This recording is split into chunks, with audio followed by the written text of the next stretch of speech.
Hello my dear student, मेरे YouTube channel cortex maths में आपका हार्दिक स्वागत है। आज मैं आप लोगों को रूल्स ऑफ सर्ट्स यानी करनी के नियम बताऊंगा। तो रूल्स ऑफ सर्ट्स को जानने से पहले सर्ट्स क्या होता है उसको समझिए। तो surds are those which can not be resolve.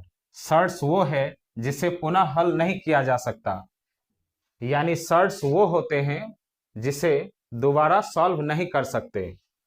अब सर्ट्स को कैसे लिखा जाता है और उसमें जो नंबर यूज किया जाता है उस नंबर को क्या कहते हैं उसको समझिए।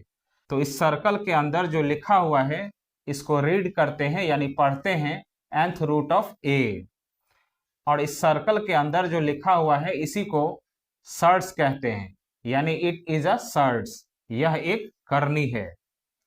और ये it is an irrational number, यह एक अपरिमेय संख्या होती है।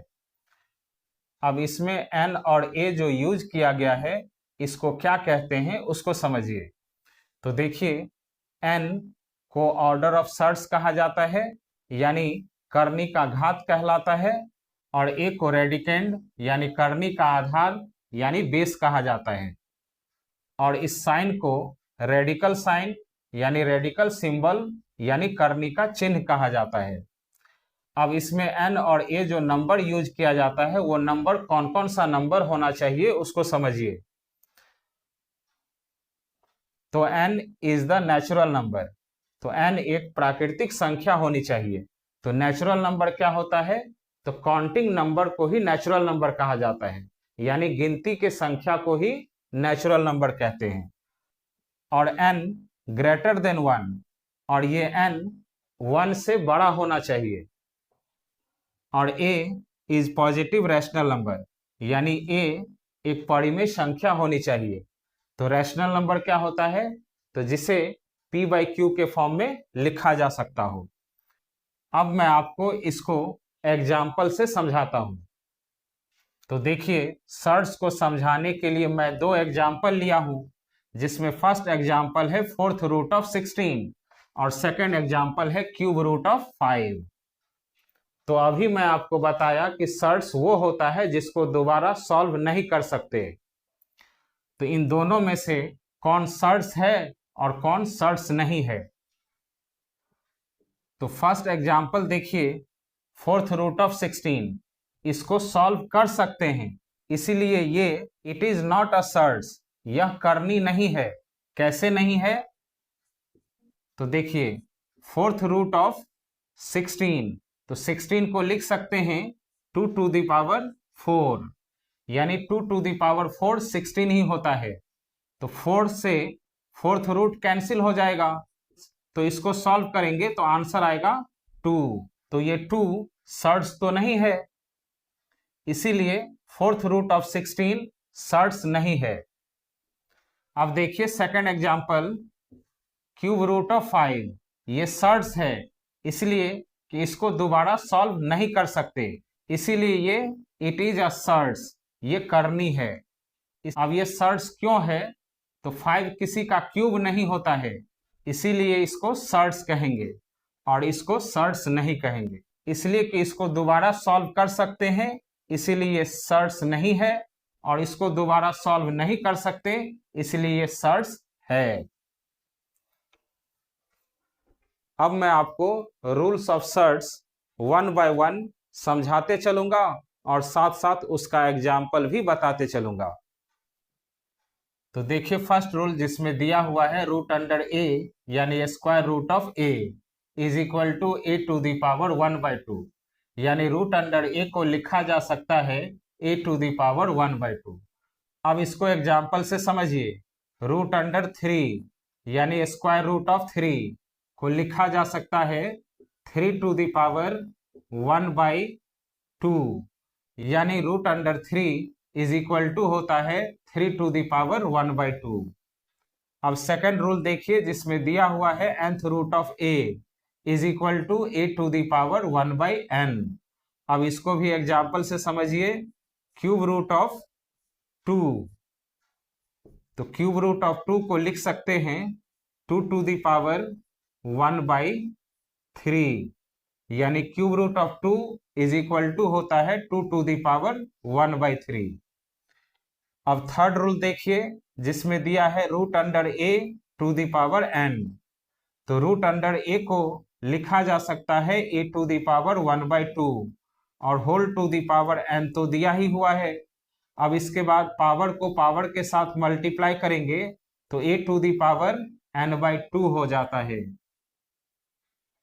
अब इसको भी एग्जाम्पल से समझिए।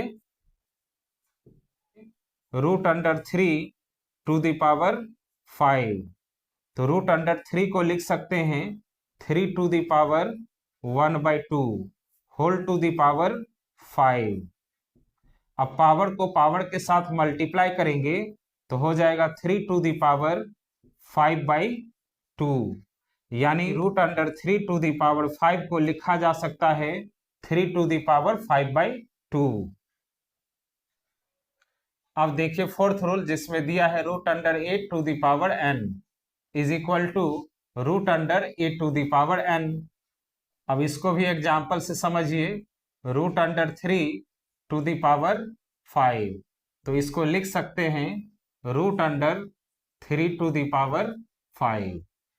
अब देखिए फिफ्थ रूल, जिसमें दिया हुआ है a into root under b is equal to a root under b, यानी a into root under b को लिखा जा सकता है a into root under b. अब इसको भी एग्जाम्पल से समझिए। 3 इंटू रूट अंडर 5, तो 3 इंटू रूट अंडर 5 को लिखा जा सकता है 3 रूट अंडर 5। अब देखिए सिक्स रूल, जिसमें दिया हुआ है root under a into root under ए, यानी रूट अंडर ए को रूट अंडर ए के साथ मल्टीप्लाई करेंगे तो रूट अंडर ए का होल स्क्वायर हो जाएगा और स्क्वायर से स्क्वायर रूट कैंसिल हो जाएगा, तो इसका आंसर आ जाएगा ए। अब इसको भी एग्जाम्पल से समझिए। Root under 5 into root under 5। अब रूट अंडर 5 को रूट अंडर 5 के साथ मल्टीप्लाई करेंगे तो रूट अंडर 5 का होल स्क्वायर हो जाएगा। अब स्क्वायर से स्क्वायर रूट कैंसिल हो जाएगा, तो इसका आंसर आ जाएगा 5। अब देखिए सेवेंथ रूल, जिसमें दिया है root under a into root under b. दोनों का ऑर्डर सेम है, इसीलिए root under a into b लिख सकते हैं। अब इसको भी एग्जाम्पल से समझिए।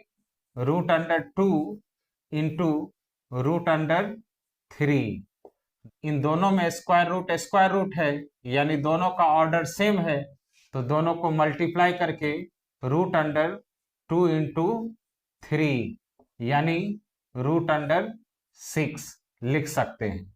अब देखिए eight rule, a root B into C root B, इन दोनों को मल्टीप्लाई करेंगे तो ए into c into root under B का होल स्क्वायर। अब स्क्वायर से स्क्वायर रूट कैंसिल हो जाएगा, तो ये मल्टीप्लाई होकर a इंटू बी इंटू सी हो जाएगा। अब इसको भी एग्जाम्पल से समझिए। 3 रूट 5 इंटू 4 रूट 5, अब इन दोनों को मल्टीप्लाई करेंगे तो 3 इंटू 4 इंटू रूट अंडर 5 का होल स्क्वायर हो जाएगा। अब स्क्वायर से स्क्वायर रूट कैंसिल हो जाएगा, तो तीनों को मल्टीप्लाई कर देंगे तो 3 इंटू 4 12, 12 5 जा 60, तो 60 हो जाएगा। तो इसका आंसर 60 हो जाएगा। अब देखिए ninth rule, a root B plus C root B, इन दोनों को प्लस करेंगे तो हो जाएगा ए प्लस सी इंटू रूट बी। अब इसको भी एग्जाम्पल से समझिए। 5 रूट 2 प्लस 3 रूट 2, अब इन दोनों को प्लस करेंगे तो 5 प्लस 3 इंटू रूट अंडर 2, तो हो जाएगा 5 प्लस 3 8 रूट 2। अब देखिए 10th rule, a root b minus c root b is equal to a minus c into root under b. इसमें ए ग्रेटर देन सी, यानी सी से ए बड़ा है। अब इसको भी एग्जाम्पल से समझिए। 7 रूट 2 माइनस 3 रूट 2, अब इसको माइनस करेंगे तो 7 माइनस 3 इंटू √2। अब 7 - 3 4 इंटू √2, यानी इसको माइनस करेंगे तो हो जाएगा 4√2। अब देखिए 11th rule, a√b into c√d is equal to a into c into √b into d. अब इसको भी एग्जाम्पल से समझिए। 5√3 इंटू 4√2। अब इसको मल्टीप्लाई करेंगे तो 5 इंटू 4 इंटू √3 इंटू 2, तो 5 4 जा 20 इंटू √3 इंटू 2 6। तो इसको सॉल्व करेंगे तो आंसर होगा 20√6। अब देखिए 12th rule, √a divided by √b is equal to √a/b। अब इसको भी एग्जाम्पल से समझिए। √2 डिवाइडेड बाय √3, तो इसको लिख सकते हैं √2/3, यानी √2/3 को लिखा जा सकता है √2/3। अब देखिए 13th रूल, ये रूल भी 12th रूल ही है, लेकिन 12th रूल को इस टाइप से भी लिखा जा सकता है। तो इसको कैसे लिखेंगे? तो √a divided by √b is equal to a⁴ divided by b⁴ अब इसको लिखा जा सकता है a/b⁴1/2। अब इसको भी एग्जाम्पल से समझिए। √2 डिवाइडेड बाय √3, तो इसको लिख सकते हैं 2⁴1/2 डिवाइडेड बाय 3⁴1/2। अब इसको लिख सकते हैं 2/3 तो स्टूडेंट, अगर मैं सारे रूल्स एक ही वीडियो में आपको बताऊंगा तो वीडियो बहुत बड़ा हो जाएगा, इसलिए इसके बाद का रूल मैं नेक्स्ट वीडियो में बताऊंगा, तो आप नेक्स्ट वीडियो जरूर देखिएगा। तो स्टूडेंट, अगर ये वीडियो आप लोगों को अच्छा लगा तो प्लीज़ मेरे चैनल को सब्सक्राइब कीजिए, लाइक कीजिए और अपने फ्रेंड को शेयर कीजिए। Thank you.